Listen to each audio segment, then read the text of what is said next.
Tubahaye ikaze abakunzi ba Hospitality TV Rwanda, nkuko tugenda tubagezaho ibintu bitandukanye bijyanye na hospitality, ibyo guteka n'ibindi bitandukanye. Uyu munsi twasuye umwe mu bashef babigize umwuga, kandi umwuga w'ubutetsi umaze kugira aho ugeza. Niwe tugiye kuganira uyu munsi, adusangiza ubuhamya bwe, aho yatangiriye, aho ageze, ndetse naho umwuga w'igikoni umugejeje uyu munsi. Urakoze cyane. Urugendo rwanjye ni inkuru ndende, ntabwo nzi ko napfa kubivuga mu minota mike, ariko ndagerageza mu ncamake. Ikintu cya mbere nakubwira ni uko nishimira aho ndi ubu ngubu, aho ngeze. Aho natangiriye rero, natangiye muri 2003. Chef Angelique, tuguhaye ikaze kuri Hospitality TV Rwanda, kandi wakoze cyane kuza gusangiza abanyarwanda ubuhamya bwawe bujyanye n'umwuga w'ubutetsi. Ese urugendo rwawe rwo guteka rwatangiye rute? Ese ugeze hehe ubu ngubu? Ni iki wabwira abakurikira Hospitality TV Rwanda ku bijyanye n'umwuga wawe w'ubutetsi? Urakoze cyane Fabien. Umwuga wanjye w'ubutetsi nawutangiye nko mu myaka 20 ishize. Ngutangira ndi umushefu mutoya, ariko kuva natangira numvaga mfite icyerekezo. Mu by'ukuri buriya iyo tuvuze ngo ubushefu, guteka no kuba umunyamwuga, burya ni ibintu bibiri biba bitandukanye. Guteka byo nabitangiye kera ndi umwana nyine, abana bose b'abakobwa cyane cyane abana bo mu Rwanda, abanyafrika murabizi, n'abana bavuka bajya mu gikoni bafasha abamama guteka. So nyuma y'ibyo rero naje kwisanga abantu mu rugo, famiye, abaturage bakunda ibiryo byanjye nyine nk'umukobwa, naba natetse ugasanga famiye yose buri muntu aravuga ngo wow, Ange yatetse ibiryo byaryoshye. So ariko ntabwo icyo gihe natekerezaga ko nzisanga mu gikoni nk'umunyamwuga, kuko nta nubwo ari byo nari narize. Numvaga nyine nkunda guteka no kubikora, ariko ntabwo nari nzi ko nzisanga nk'umunyamwuga. Rero naje ku joining igikoni, mbonye akazi muri hospitality, mbanza gukora muri housekeeping, ariko nkisanga buri gihe nagiye mu gikoni kureba ibyo barimo gukora. Hari umushuti wanjye rero wakoraga mu gikoni, arambwira ati niba ubikunda uzaze. Ntangira kujya mu gikoni gutyo, nkakora udupratike, bimwe bikananira, ibindi nkabikora neza. Ariko kubera urukundo nari mfitiye umwuga wo guteka, numvaga ari nk'uko umukinnyi ajya gukina umupira agatera igitego kumva arishimye. Nyine nabikoze nka hobby, mfite passion, bigenda neza. Ntangira gutyo, nyuma ho gato nyine najyaga stopinga nkajya mu bindi kubera n'inshingano z'urugo, nyine ndi umubyeyi. Hanyuma nyine nza kubigira umwuga wanjye w'umunsi ku munsi. Sofa ndishimye, nishimira aho ngeze ubu ngubu, level ndiho, kandi numva ari ibintu zakomeza, ntago mpagaze n'ubundi, ndacyakomeza ndiga, ndashakisha mu bushakashatsi. Murakoze cyane Chef Angelique. Ese mu gihe cyawe ugitangira uyu mwuga, ndabizi ko bitari byoroshye, wajyaga mu bintu bya hospitality, ari umukobwa baravuga ngo agiye mu buraya. Wowe byari bimeze bite icyo gihe? Uwo mwari muziranye bandi n'inshuti zawe bakuvugaga ngo urakoze kumbaza icyo kibazo Fabien. Yenda natekereza ko muri iyi minsi ya none nta muntu ufite iyo myumvire, ariko mbere koko niko abantu babyumvaga. Ariko ugasanga nk'ababyeyi banjye, njyewe ku giti cyanjye ntago njya ntekereza ngo abantu baramvuga ngo iki. Ndeba inyungu zanjye, ndeba inzozi zanjye nizo nkurikira, ntago njya nkurikira amajwi y'abantu ngo baravuga ngo iki, ngo barabona ngo iki. Ariko nko ku babyeyi banjye, abantu barazaga nyine bakabagira inama, bakavuga kuko muremeye umwana w'umukobwa abarushije imbaraga, arabananiye, agiye gukora muri hoteli, akorana n'abagabo, bataha amajoro. Ukumva umuntu wese nyine ari gushyiraho komantere ye. Ariko uko iminsi yagiye iza, hamwe n'imyitwarire y'umuntu, ababyeyi bagenda babakonvinka bitewe n'uko wenda babona nta mpinduka yindi idasanzwe bakubonaho. Bari ku ruhande bo ntiwabyitaho cyane, ariko byari bikomeye kuko na bagenzi banjye twakoranaga bahitagamo no gukora mu zindi departement. Nakavuga ati nkoze muri departement, kuko urabizi mu gikoni ni ukuzinduka cyane, rimwe na rimwe ugataha amajoro bwije cyane. Bafite mu gikoni urabizi dufungura mbere y'abandi tugataha nyuma y'abandi. Rero hari abagiye bacika intege, ariko abo bantu ntekereza ko abenshi bamwe bari n'abashomeri nta kazi bafite nyine kubera ko bacitse intege. ya ntago wavuga ngo abantu bazagira ngo iki, mu gihe uzi neza ko wowe n'umutimanama wawe uri mu kintu cyiza nyine urakomeza. Urakoze cyane Chef Angelique. Watangiye utubwira urugendo rwawe ko rwari rumeze bigitangira. Ese ugeze muri hoteli watangiriye kuwuhe mwanya, ubu waba ugeze kuwuhe mwanya? Natangiye ndi umutreni, ndimo kwiga nyine. Mbonereho n'umwanya wo gushimira cyane abantu bose bamfashije. Nta numwe nibagiwe abantu mwamfashije mukurikira Rwanda Hospitality TV, ndabashimiye cyane. Urumva nk'umuntu utari waragize basic education muri culinary, nafashijwe n'abandi bantu, nigiye ku bandi bashefu nyine nasangaga mu gikoni. So urumva natangiye ndi umutreni, nta title nimwe nari mfite, ariko navuga ko iterambere ryanjye ryagiye ryihuta cyane. Ubundi ku mwanya wa executive chef. Congratulations. Urakoze cyane. Twagize amahirwe rero yo guhura n'umwe mu badamu bagize amahirwe yo gukura mu bya hospitality, agakura ari umutetsi ahereye hasi kugeza ubwo aba executive chef. Congratulations. Asante. Ni izihe mbogamizi wahuriyemo nazo ukimara kugera mu mwuga w'ubutetsi nk'umudamu? Urebye nta mbogamizi nimwe, kuko ngenda umuntu ukunda akazi. Challenge nyinshi yenda uretse kuri nge abantu bahura nayo niyo gukora amasaha menshi, ariko ntabwo ngiye byambereye challenge, ahubwo nahise mbyadobuta nyine gukora amasaha maremare, ukaba waturuka mu gitondo ukora ukageza nijoro utanaruhutse, rimwe na rimwe wibagiye kurya. Ariko nanone ikintu cyansharenjinze kuri nge ntago ari cyane, ariko ntekereza ko cyacarenjinze abana banjye gukora igihe kinini, nkabura umwanya uhagije wo kwita ku muryango. Iyo niyo challenge nabona, naho ibindi bijyanye n'akazi nta kibazo rwose. Murakoze cyane. Nyuma yo kwinjira mu mwuga w'ubutetsi ugahura na challenges ukazihandoringa, ese ni ibihe byiza wabonye mu mwuga w'ubutetsi kugeza ubu wabwira n'undi muntu w'umushefu ukiri mutoya ushaka kwinjira mu mwuga w'ubutetsi, wamukangurira ati naze mu mwuga w'ubutetsi? Ni ibihe byiza wahuriyemo nabyo? Ikintu cyiza cya mbere buriya, iyo ukora ikintu ukunda, iyo ukora ikintu ukunda ukavuga ngo ibi niyo passion yanjye, nta kintu gisa nkabyo. Buriya abantu benshi babangamirwa no gukora akazi badakunda kubera imibereho, ukisanga urimo gukora ikintu kugira ngo yenda ubone amaramuko, ariko akaba atari cyo ukunda. Ngewe rero ikintu cya mbere ni uko nkora ibintu nkunda bikanyorohera. Ikindi navuga yenda ibyiza nasanze muri hospitality, ni ahantu buriya abashefu tubaho ubuzima bwiza, ubuzima bwo guhora useka. Nanone ngewe muri kamere yanjye nkunda gukora ikintu gifitiye abandi bantu akamaro. Hari serivisi ushobora gukora ikaba igufitiye akamaro wowe wenyine, ariko ngewe buriya nk'uko umukinnyi w'umupira atsinda bakamukomera amashyi akumva ni hobby ye nyine, nibyo bimushimishije. Nanjye buriya nshimishwa no guteka, nkagaburira abantu, nkabona barishimye baraseka, baravuga ngo ibiryo ni byiza, kuko buri uba wubatse umubiri w'umuntu. Yego umushefu buriya ni nk'umuganga, kuko ngo ugomba guha abantu ibiryo byiza, kuko umuntu wese uko byagenda kose revo y'ubuzima waba uriho iyo ari yo yose, umuntu wese akeneye kurya. Ubwo rero kuba ntanga iyo serivisi abantu bose bakeneye, numva ari ibintu byiza cyane. Hari abantu benshi bajya bibaza ngo mbese umwuga wo guteka watunga umuntu akava ku rwego akajya ku rundi, wababwira iki nkawe watangiriye hasi ukaba ugeze ku mwanya wa executive chef? Ese koko umwuga w'ubutetsi watunga umuntu ukamugaburira ukamutunga? Fabi, icecekera ahubwo se abantu batari abashefu bakora iki? Umva ahubwo niba ari ibintu byashobokaga, mba numva inshuti zanjye zose abantu nzi baba abashefu. Nyine uyu mwuga abantu kera babonaga nk'ibintu bisuzuguritse, ariko impamvu abantu bafata uwo mwuga nk'ibintu bisuzuguritse biterwa naho umuntu ajya kurya.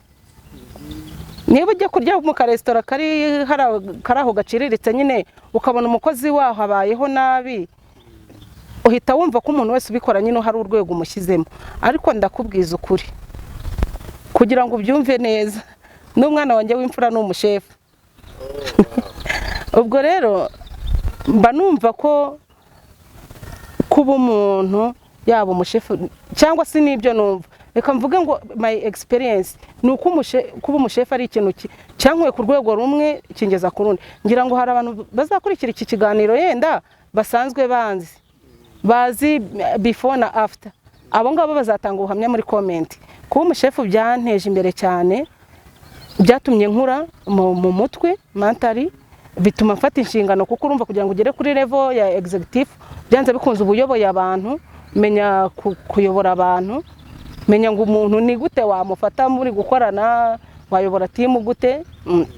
Nanone financially nafite aho navuye hatari heza namba, mfite naho ngeze ubu nishimira, mvuga ngo rwose aho ku mugana w'abandi aho Imana igejeje ikora mbaye nyishimiye. So ntabwo ku muntu cyane cyane nk'abamama, burantekereza ko abamama guteka iby'umwuga byaborohera cyane kuruta abapapa, kuko abamama baba bafite experience yo mu rugo, nibura basic yo guheraho.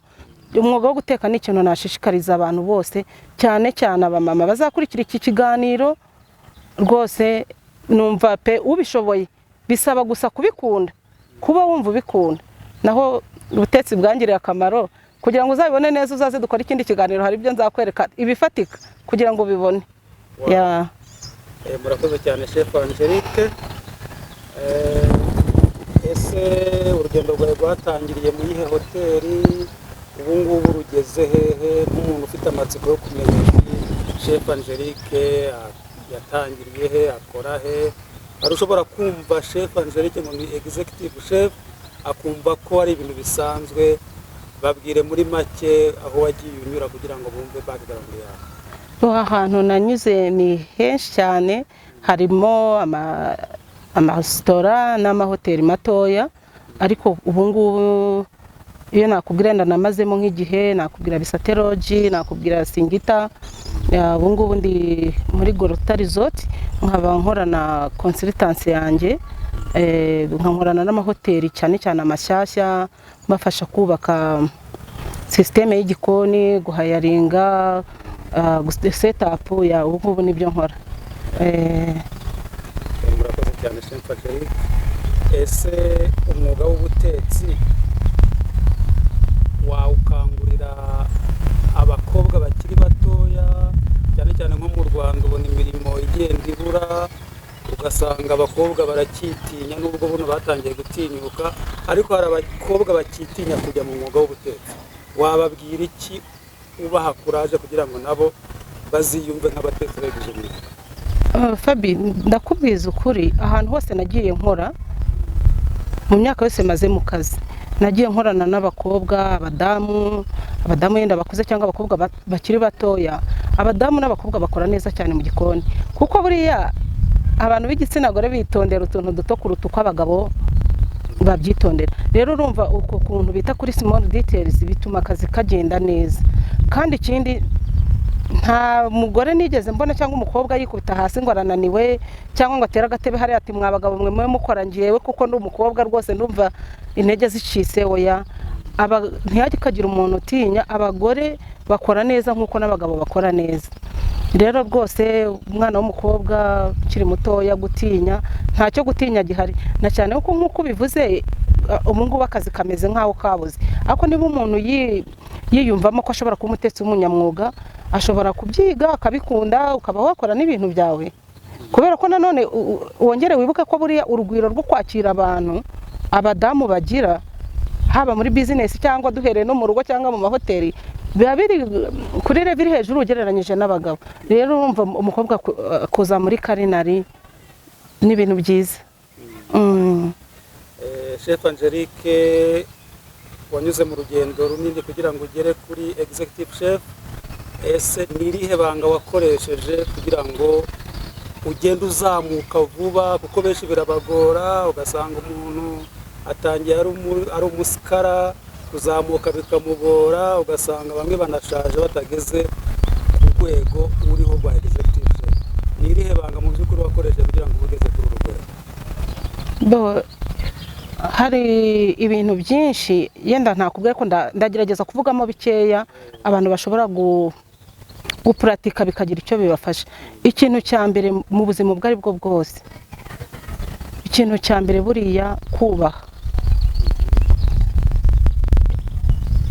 numva ari cyo kintu cyambereye impamba, kwiyubaha njyewe ubwanjye nkamenya agaciro kanjye n'intego zanjye n'inzozi zanjye nkamenya kubikurikira. Icya kabiri, kubaha abo mukorana busanze, ukabubaha ukumvira, kubera ko urumva niba ugeze mu kazi ukaba utakazi, waba uvuye mu ishuri cyangwa utavuye mu nkange, urumva nari mvuye mu buzima butari ubwo muri Karinari, nsanze harimo abantu. Nagerageje kumvira umuntu wese wabaga unyoboye cyangwa mu kazi, kurikiza amabwiriza. Icyo nicyo kintu. Nanone ikindi, kugira kwihangana. Hari igihe biba bigoye, ntabwo ibintu byose bihora ari byiza. Urabizi ko mu gikoni umuntu abakorera kuri pressure. Rero kwihangana, ukumva ko nubwo uri under pressure ariko bimeze. Ntiwumve ko barimo kugutoteza, nyine ukagira positive mind. Ibyo ngibyo biri mu bintu byambereye impamba, kwihangana, guca bugufi, nanone kumenya icyo ushaka. Nubwo yego uba uciye bugufi ntabwo ukurikira ibintu byose. Hari ibyo nawe wicara ukavuga ngo iki kintu kizangirira akamaro. Ikindi nanone, n'ubu ngubu mpuratika buri munsi, ni ukugerageza nibura umunsi ku munsi kwiga ikintu gishya. Uvuga ngo nta munsi buri munsi mfata nibura iminota 30 yo gushaka ikintu gishya. Nshobora kugikura kuri internet, nshobora gusoma igitabo, nshobora no kuganira n'inshuti yanjye nkumva nungutse igitekerezo, ariko ngiye ngira principe ivuga ngo bwije nkoze iki. Yongeye kuryama nibaza icyo kibazo. Uvuga ngo ngomba nibura ku munsi ku kintu mba nzi kongeraho ikindi kintu. Niyo mpamvu wasanze buriya nsoma igitabo, nshobora kubona nka recipe y'umuntu, nkayikuramo inspiration n'ikindi kintu nanjye nshobora gukora. So ibyo ngibyo nibyo bintu byamfashije kugera aho ngeze ubu ngubu uyu munsi. Urakoze cyane Chef Angelique. Ese nyuma y'umwuga w'ubutetsi hari indi mirimo waba waragiye ukora wenda ijyanye n'umwuga urimo, wayidusangiza no kugira ngo abadukurikiye babimenye? Nyuma yo mu gikoni, umwuga mfite n'uwo kurera abana, buriya nkunda abana kandi ndanabafite. Iyo ntari mu gikoni nkunda kurera abana, ariko noneho muri iyi minsi nkuko nkubwiye ngo ngenda niga utuntu kutundi. Muri iyi minsi ubu ndimo gukora ubworozi, ndimo gukora ubuhinzi, nyine mbifatanya n'izo consultance nkora. Rero ubwo urumva muri free time yanjye mbafite ibintu byinshi byo gukora, ariko ubwo buhinzi n'ubworozi nabyo nshaka kubikora nk'umunyamwuga. Nshaka gufatanya ibintu bitatu: guteka, guhinga no korora, kuko buriya naje gusanga abahinzi batabayeho n'aborozi batabayeho, abashefu ntabwo twaba turiho.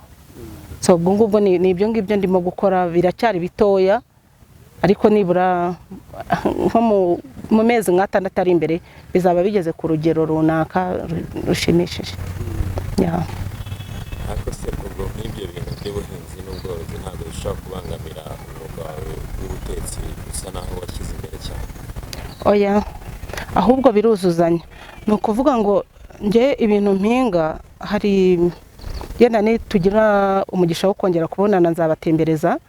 Ni ukuvuga ngo mpinga ibintu bitamvunnye cyane, ariko nanone nitaho cyane. Hari nk'amahabs cyangwa spices tutabona hano mu Rwanda, cyangwa se tubona ku kigero gitoya, kubera ko abahinzi dufite ntabwo ibyo bintu babizi. Bamenyereye guhinga ibishyimbo, masaka, ibitoki, ibiki, ariko ibintu dukenera mu gikoni cyane twebwe nk'abashefu ntabwo abo bantu babazi kubihinga. Rero ngewe ndabihinga, nkabikoresha mu gikoni cyanjye, mu gihe kizaza nyine nibimara kwaguka nzajya mbigurisha n'amahoteli ari hano hafi. Ubworozi nabwo muha priorite, ariko mfite abakozi bamfasha nkabikurikirana isaha ku yindi, ariko nkora ibintu ku buryo nta kintu na kimwe gishobora kugongana n'ikindi. Abari muri rwego kugira ngo niba ukeneye inkoko fresh itavuye muri firigo uyivana mu kiraro cyawe kiri hafi. Ntabwo nabibara gutyo cyane, ahubwo urabona ko hari nka season igera, ugasanga yenda nk'amagi arabuze, kumva ngo amagi yarazamutse cyane, ngo inyama z'inkoko ngo zarabuze. Impamvu ni uko abantu baba bakora ubworozi baba ari bakeya. Urebe nk'ihene, nta kabari wajyamo ngo usange katamanitse ihene, ariko ubaza abaturage baboroye ihene wasanga ari bakeya. Rero ubwo ni nk'ibyo ngibyo mba ntekereza, mba ndi gushaka igisubizo ku ibura ry'ibiribwa. Nkavuga ni mu mwanya wanjye mutoya nsagura ntari mu gikoni nshobora gukora ubworozi bukunganira cya kibazo cy'ibura ry'ibiribwa isi yose ihanganye nacyo muri iki gihe. wagize igitekerezo cyiza cyane. Murakoze. Akenshi iyo turi guteka hari igihe usanga ama-ingredient amwe twayabuze ugasanga turi kuzikura hanze biratugoye ndetse biranahenze, ariko wagize igitekerezo cyiza cyo guhinga herbs cyangwa se ibirungo bikoreshwa mu gikoni, urumva urimo urakemura ikibazo kinini cyane. Ubu ngubu uri executive chef, ese urateganya iki nko mu myaka 5 iri imbere? Urumva uzaba ugeze he? Urumva imbere yawe nta wundi mwanya uriyo mu butetsi, wamaze kugera ku gashorishori? Urumva none uri guteganya iki mu myaka 5 iri imbere? Fabien, nta muntu ugera ku gashorishori, ariko njyewe ikintu numva, ariko ibyo bintu maze nk'imyaka nk'itanu cyangwa 6 mbitekereza. Ntago ngukopeye umwuga wawe, ariko njye numva nakwibera umwarimu. Impamvu ntekereza kwigisha, ndimo ndabitegura, ariko ntago nakubwira ngo ni ryari, ariko impamvu nteganya kwigisha, uko umuntu akura imbaraga zigenda zigabanuka. Hari ubumenyi runaka mfite, hari n'abo bakobwa ndi gukangurira ngo nibige guteka. Ese baziga guteka? Hari n'abadafite ubushobozi. Rero njyewe numva ubumenyi mfite mbusangije abandi bantu mu cyiciro cyo kwigisha, ejo hazaza hazaba hafite abashefu beza. Kandi nanone numva bavuga ngo sharing is caring, buryo wigishije umuntu uba umuhaye ku byo wowe ufite. Numva rero nyuma yo guteka, korora no guhinga, numva nshaka kwibera umwarimu. Urashaka kuzashinga nka culinary school mu Rwanda? Urumva uzabikora gute?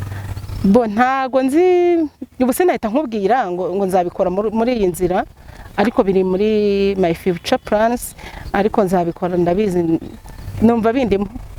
Ahubwo uraza kungira inama. Murakoze cyane Chef Angelique kubw'umwanya wanyu mwaduhaye tukagirana ikiganiro kuri Hospitality TV Rwanda. Abantu benshi bagiye bifuza ko dutumira abashefu bamaze kugira aho bagera, kugira ngo babasangize ubwo bumenyi, babasangize experience. Kuba rero tugusanze aha ukemera ko tugorana ikiganiro, wakoze cyane, turagushimiye. Buri mushefu urabona nko buri mushefu afite menu, wenda nk'urugero nko muri hoteli usanga kuri menu yabo hariho specialite y'ikintu barusha iyindi hoteli. Nkawe nk'umushefu ni iki uvuga uti iyi ni specialite yanjye, ni umwihariko wanjye nk'umushefu? Urakoze kumbaza icyo kibazo. Njyewe muri recipe zanjye cyangwa se mu gikoni cyanjye nkunda gukoresha ingredient zo mu Rwanda. Buriya iyo tugeze mu bikoni, cyane cyane ibikoni biteye imbere bikunze kugezamo abakerarugendo, baba batekereza ko ibiryo byiza bariye byatetswe n'abanyamahanga. Rero nkanjye nk'umushefu wo mu Rwanda, wize mu Rwanda, ngakurira mu Rwanda, nkunda gukoresha ingredient za Kinyarwanda. Noneho kugira ngo byumve neza, njye nkoresha noneho bya bintu utatekereza ko banabiteka ubu ngubu. Ushobora nko kumbaza uti yenda mu rugero, tuvuge wigeze kumva ko igisura kiribwa, sibyo? Nk'ubu mu gikoni cyanjye bafite isupu y'igisura. Abantu benshi bazi ko igisura ngo kivura igifu, nibyo, ariko gifite intungamubiri nyinshi. Urumva rero njye nkoresha ibintu tubona hano hafi, kugira ngo n'abantu baba bankoresha ntibajye kugura ibintu bivuye kure mu mahanga ya kure, babitegeye imodoka cyangwa indege. Nkoresha ingredient za gakondo, zimwe za kera kabisa, imengeri, bihaza, ibintu nk'ibyo ngibyo. Ni izihe nyungu muri rusange za hoteli ku giti cyayo zo gukoresha ingredient zo mu Rwanda? Ikintu cya mbere, buriya iyo uri mu Rwanda, nyine ni mu Rwanda, uribaza kuba umuntu aje mu gihugu, yenda tuvuga hageze ari ubwa mbere, cyangwa se ni n'umunyagihugu, yenda ntiyaherukaga, aje muri hoteli akumbuye ibiryo by'iwabo mu Rwanda. Arahageze umuhaye pasta, kandi yenda avuye mu Butaliyani azirya buri munsi. Urumva ibyo byose ntabwo umuhaye experience yo mu Rwanda. Rero ndeba ibihingwa biri seasonal cyangwa biri kubyeze, yego akaba ari byo nekera abakiriya banjye, ariko nkabiteka nanone mu buryo buri intercontinental, ku buryo umuntu wese ashobora kuvuga ngo navuye aha nageze aha nariye hano nakoresheje ingredient ni ibishyimbo ariko uburyo bitetsemo bitetswe ku buryo ntabwo ari bya bishyimbo bihirimye bimeze kuriya nyine nagira bwa kinyamwuga. Ese nize feedback abakiriya babagana cyane batanga kuri izo recipe zo mu Rwanda? Tukiri kuri izo recipe hari n'igitabo ngiye ntakivuzeho nafatanyije n'abandi bashefu twandika igitabo cya recipe zo mu Rwanda. Igitabo kiri ku isoko kiragurwa cyane.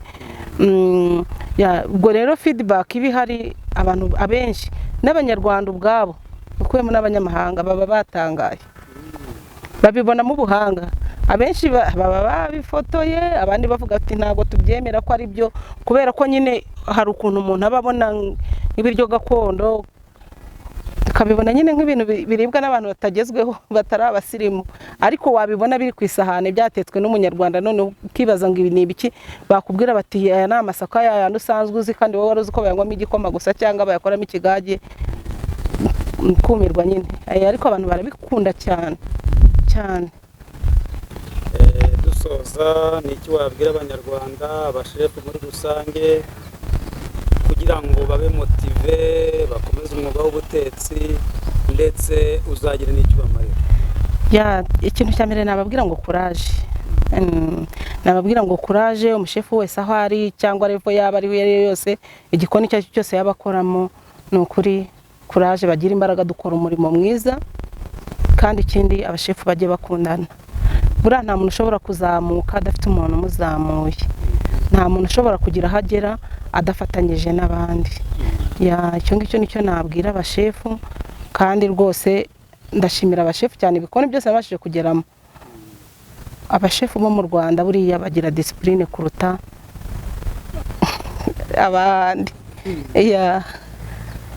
Murakoze cyane Chef Angelique. Mbere yuko dusoza hari ikindi wumva wasangiza abanyarwanda muri rusange? Mbere ndumva byinshi twabivuze. Ubwo abantu bose nyine abo tuziranye abamfashije nabashimiye mwese murakoze. Ubutaha uzadutegurire umwanya noneho tuze utwereka recipe imwe yo mu Rwanda ubitegure n'abakurikira Hospitality TV Rwanda bagira amahirwe yo kumenya ayo marecipe yo mu Rwanda akunzwe n'abakiriya cyane cyane. Murakoze cyane tuzapanga. Turabashimiye cyane abakurikiye Hospitality TV Rwanda. Tubashimiye kuba mudukurikira mukore like, comment and share kandi abatarakora subscribe muyikore. Naho ubutaha mwari kumwe na Chef Teacher kuri mikoro.